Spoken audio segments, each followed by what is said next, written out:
Last week, at Parashat Vayera, Moshe bitterly complained to Hashem about Israel's worsening conditions after asking for freedom. Hashem's answer was quite harsh. He told him, Moshe, what are you complaining about? Look at Abraham, look at the Avot. To them, I made many promises, which I did not fulfill during their lifetime.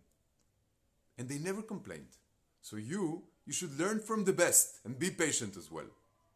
However, something very strange happens at Parashat Vo. The Jews are about to leave Egypt.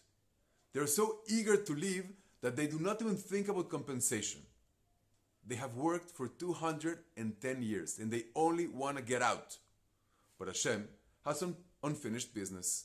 And in an unprecedented way, he asks, as a favor kivyachol from the Jewish people, go to the Egyptians and ask for gold and silver. Daber na be'oznei ha'am, says Hashem. Ve'ishalu ish me'ed reu, ve'isha me'ed reuta, chelei chesed ve'chelei zav. Why would Hashem ask for such a favor? Rashi explains, Shelo yomar oto tzadik, Abraham, ve'avdum ve'anu kiem, ve'achrei chen yitzu ve'rechush gadol lo kiem ba'em. Meaning, Hashem did not want Abraham to complain and say, the first part of the promise, the slavery, you fulfilled. But the second part, that they would live with great possessions, you did not fulfill. Wait a second. Abraham complaining? Wasn't he just praised for not complaining even in the most extreme circumstances? The Drash Mordechai has a powerful explanation. He quotes that in the time of the Shoah, there was a certain Jew who converted to Christianity.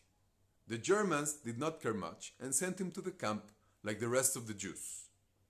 While at the camp, he approached the Klausenberger Rebbe and told him, you know, I'm going to the Olam Haba just like you. The Rebbe said, how can you be so sure about it? And he said, if I am Jew enough to suffer like this, then I am Jew enough to be with you in the Olam HaEmet. So, say the Klausenberg Rebbe, with the Jews in Egypt. Had they been Jews only for the first part, the slavery, Abraham would have rightly complained, for being oppressed, they are my children. But for living with a Rechush Gadol, they are no longer my children. I don't think HaKadosh Baruch Hu was concerned about Abraham complaining. Rather, I think he was concerned that Abraham will no longer be able to see them as their children. Many of them had gone too far away from the teaching of the forefathers. They are almost unrecognizable from Egyptians. So not to fulfill the promise would be tantamount of saying they're no longer Jew enough to be your offspring.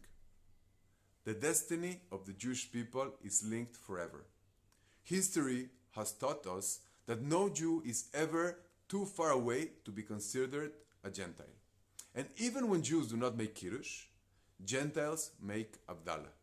For some, this feels like such a heavy burden, but it is a reminder of the importance of the mission, of the significance of being a Jew.